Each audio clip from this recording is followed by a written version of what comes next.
The 1960s weren't just a decade. They were a revolution draped in tie-dye and pulsing with defiance. After years of stiff collars, silent dinner tables, and suburban routines straight out of a black-and-white TV show, young America looked at everything it had inherited from the buttoned-up Eisenhower era and said, "Nah, let's get weird." This wasn't just a fashion choice, it was an eruption. A mass rebellion wrapped in long hair, guitar strings, protest signs, and the sweet scent of rebellion. And at the heart of this uprising was something primal and universal: sex, but not the kind quietly whispered about in church basements or politely ignored by prim neighbors. This was sex as liberation, sex as protest, sex as art, sex as identity, and most of all, sex as freedom. The counterculture movement didn't see intimacy as a private affair between married couples bound by vows and mortgages. They saw it as self-expression, a form of rebellion against the rules they never agreed to. Free love became the rallying cry, shouted from rooftops and scribbled on walls. It wasn't just a slogan, it was a philosophy, one that threw out the rulebook, burned the wedding invitations, and tore down the curtains of shame. And leading this cultural earthquake was one city that refused to sit still: San Francisco.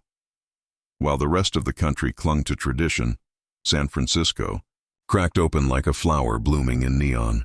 In 1967, tens of thousands of dreamers, misfits, and wanderers flooded Golden Gate Park for an event called The Human Be-In. It was peace, it was music, it was community, and it was weird, and beautiful, and naked. It was a warm-up act for what would become the legendary Summer of Love. That summer, the city transformed into a paradise of painted faces, incense clouds, folk music, and spontaneous public affection. In every park corner and alleyway, in every makeshift stage and blanket-covered hill, the old rules crumbled. People didn't just fall in love, they floated in it. Strangers held hands like old friends, music played like a heartbeat, and nobody, absolutely nobody, cared if your hair was combed or your shoes matched. For many, it felt like freedom had finally arrived. But freedom, as always, came with critics. Conservative America watched in horror as its sons and daughters rejected monogamy, marched barefoot, and talked about orgasms in public. To them, this wasn't liberation, it was moral decay. But for the ones living it, it was the first breath of air after decades underwater. This wasn't about sin, it was about breaking the silence, about saying that love didn't have to come with contracts, and pleasure didn't have to be punished. It was about throwing off the weight of generations who never got to choose, about dancing in the open instead of hiding behind shame. And so the 1960s kicked off America's sexual revolution, not with a whisper, but with a thunderclap, not with a bang, but with a whole lot of them. Once the haze of incense and revolution began to settle, the dreamers of the 1960s realized something. It wasn't enough to chant free love from their parents' basements. They wanted to live it, breathe it. So they packed up their patched jeans, guitars, and dog-eared copies of Ginsberg, and they did what every wide-eyed idealist eventually tries. They built their own utopias. They called them communes, experimental. Little pockets of humanity where money didn't rule, rules didn't matter, and nobody had to wear a tie ever. These weren't just households, they were revolutions with roofs. Gardens instead of supermarkets, love without labels, and freedom so thick in the air you could taste it. Take Drop City in Colorado. It looked like something out of a sci-fi dream, a cluster of handmade geodesic domes painted like acid trips come to life. Artists, poets, philosophers, and wanderers all crammed together in chaotic harmony. There were no landlords, no office hours, no capitalism, just art, love, and a near total disregard for personal space. They grew their own food, ignored monogamy, and shared everything from toothbrushes to lovers. But idealism has a funny way of collapsing under real-world pressure. Turns out, someone still has to buy toilet paper. Someone still has to do the dishes. And not everyone wants to share a sleeping bag with the guy who hasn't showered since spring. Drop City, like many communes, eventually crumbled, not from outside forces, but from inside fractures. Dreams, after all, need more than LSD and lentils to survive. Still, this wasn't the first time Americans had tried such a thing. Back in the 1840s, the Oneida community in New York beat the hippies to the punch. They called it complex marriage, a system where everyone was, technically, married to everyone else. There were no couples, just one giant shared relationship, and one very complicated breakfast schedule. Fast forward to 1971, Tennessee. A different kind of commune called the Farm took root. Led by spiritual teacher Stephen Gaskin, it combined hippie idealism with a touch of rural realism. It was all about vegetarianism, pacifism, natural childbirth, and living off the land. Women gave birth in barns, babies arrived to the scent of hay and hope, and somehow the farm lasted longer than most. Why? Because they figured out the secret, ingredient to utopia, logistics. But for many communes, the glitter wore off. Free love began to feel more like unpaid emotional labor.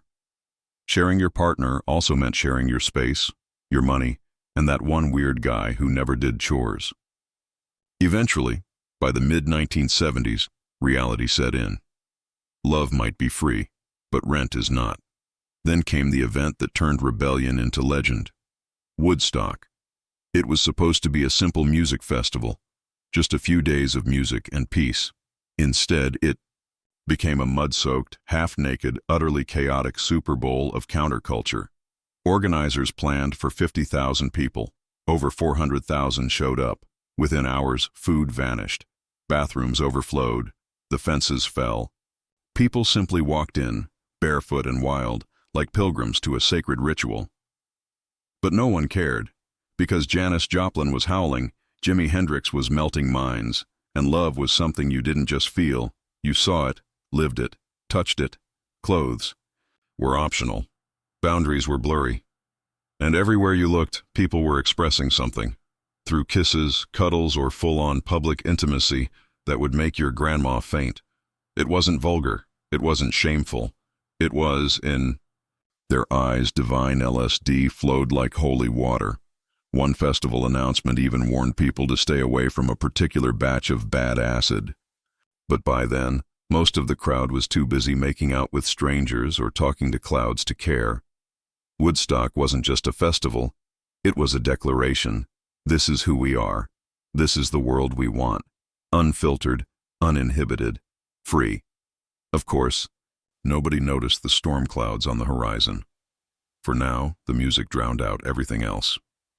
While the streets of America pulsed with guitar riffs, swirling skirts, and declarations of free love, another quieter storm was building, one that wasn't about festivals or communes, but about something deeper, dignity. The sexual revolution had flung open the bedroom doors, but women quickly realized they were still being asked to smile politely at the threshold while the men ran free. And so, the women's movement stepped forward, not with flowers in their tight hair, but with fire in their hearts. The spark. A single book.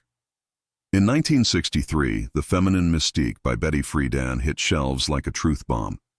It asked one simple but shattering question. What if marriage, motherhood, and meatloaf weren't enough? What if millions of women felt empty, unfulfilled, and lied to?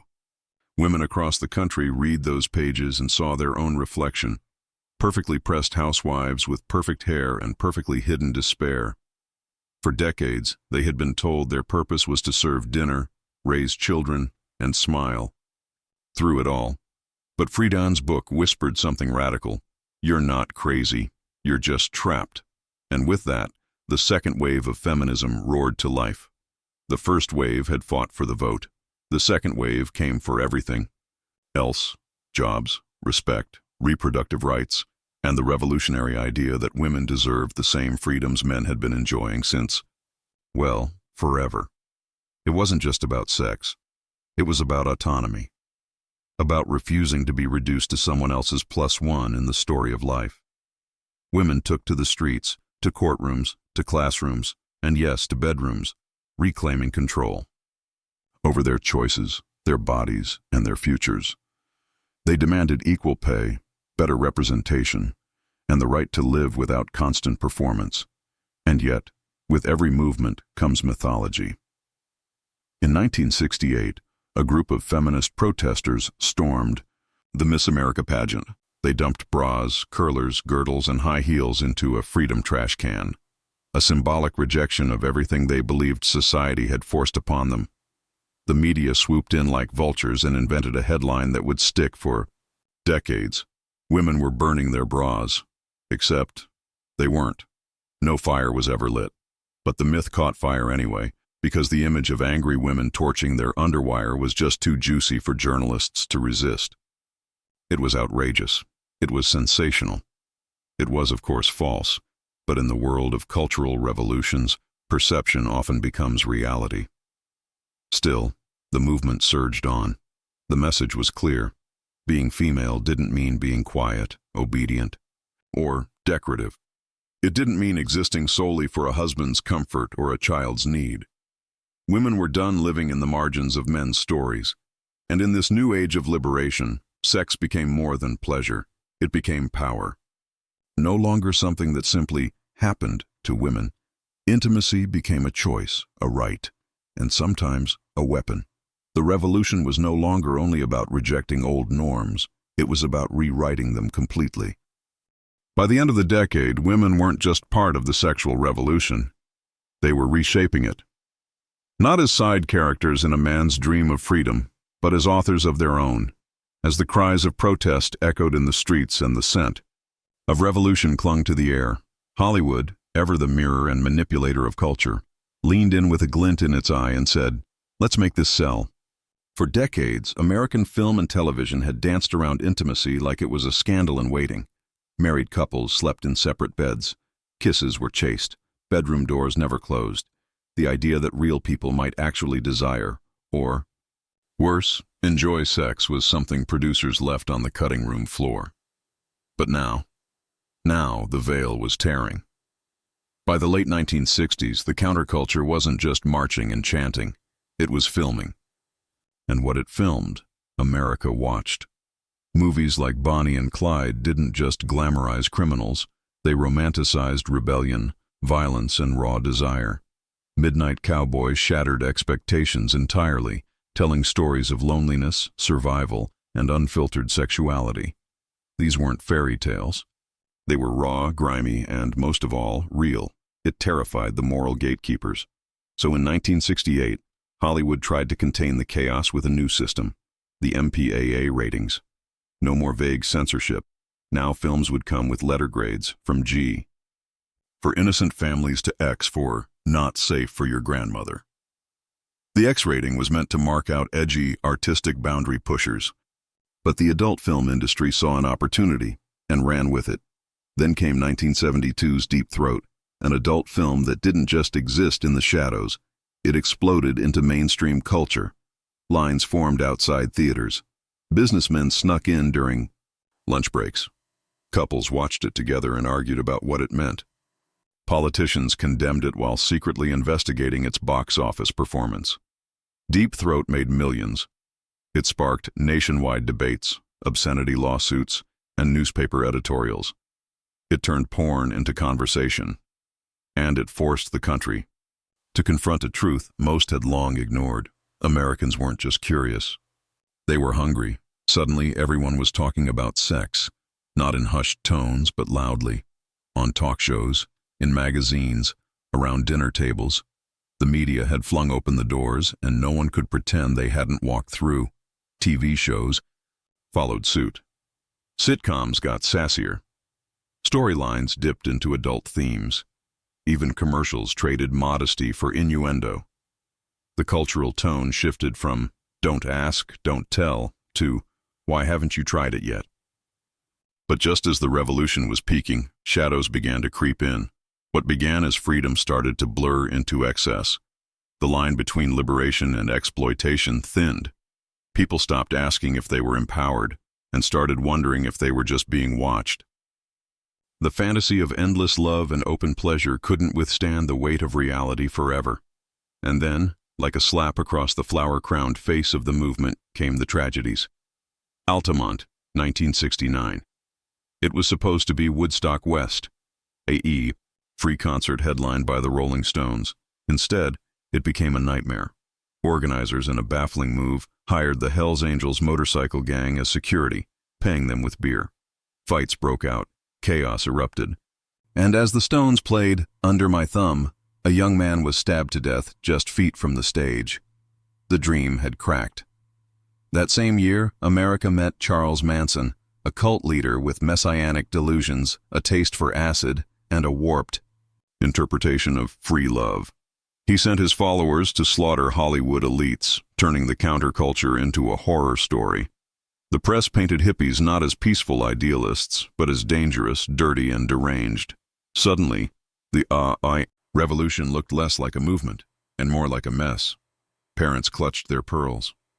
Politicians blamed the music. And for the first time, even the dreamers started to wonder, had they gone too far? By the time the 1970s settled in, America was no longer just dancing in meadows or painting protest signs.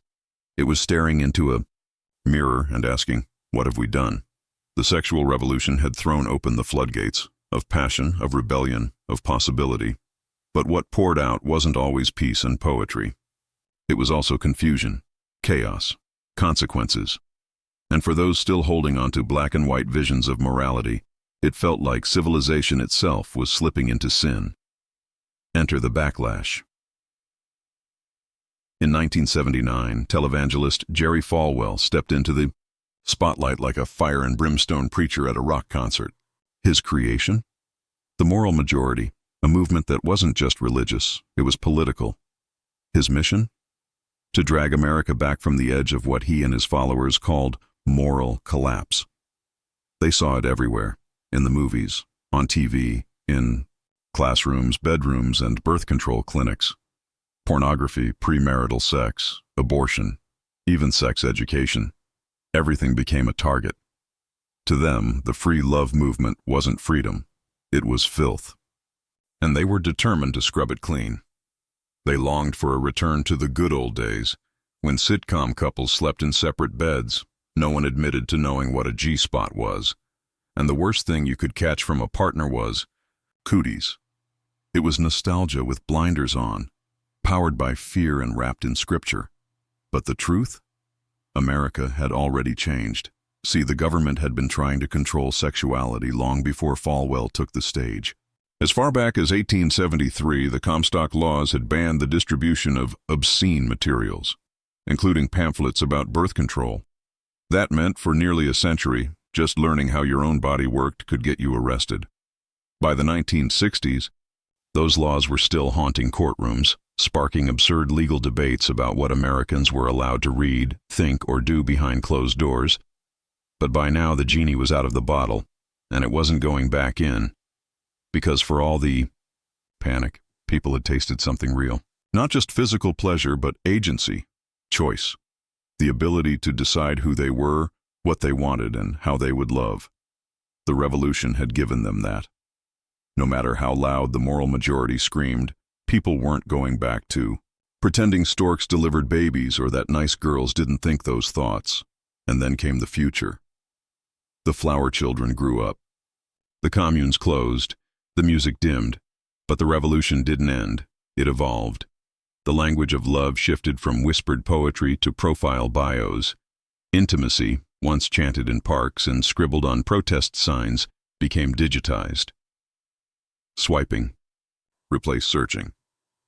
Hookups replaced hand-holding. And the radical became routine. What started as barefoot dreamers in a San Francisco park transformed into millions of people scrolling through dating apps in their pajamas while binge-watching. Sitcom reruns. Free love didn't die, it just got Wi-Fi.